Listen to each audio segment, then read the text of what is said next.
जर तुमच्या घरामध्ये लहान मुले किंवा मोठी माणसं बीट खात नसतील ना, ही रेसिपी नक्की ट्राय करा. बीटची साल काढून घ्या. आता बीटचे बारीक बारीक असे तुकडे करून घ्या. एका मिक्सरच्या भांड्यामध्ये बीट घालायचं आहे. त्यामध्ये 1 वाटी रवा घालायचा, पाव वाटी दही घालायचं, 1 वाटी पाणी घालायचं, मिक्सरला वाटून घ्यायचं. अशा पद्धतीचं मिश्रण तयार झालेलं आहे. आता यामध्ये आवडीप्रमाणे भाज्या घाला. जसे की हिरवी मिरची, कांदा, टोमॅटो, कोथिंबीर, चवीनुसार मीठ घालायचं, मिक्स करायचं. सर्वात शेवटी चिमूटभर खायचा सोडा घालायचा, मिक्स करायचं. गॅसवरती आपे पॅन ठेवायचं. त्याच्या सर्व साच्यामध्ये तूप घालायचं किंवा तेल वापरा. तयार केलेलं बीटचं मिश्रण सर्व साच्यामध्ये भरून घ्या. गॅस आपल्याला मध्यम ठेवायचा आहे. यावरती झाकण ठेवायचं आणि मध्यम गॅसवरती हे आप्पे आपल्याला व्यवस्थित असे भाजून घ्यायचे आहे, शिजवून घ्यायचे आहेत.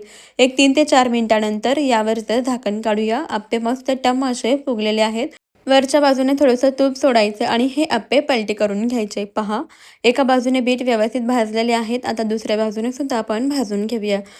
दोन्ही बाजूने आपण हे बीट व्यवस्थित असे भाजून घेतलेले आहेत. अगदी मस्त टम्म असे आपले मऊ लुसलुशीत इथे बीटचे आप्पे तयार झालेले आहेत.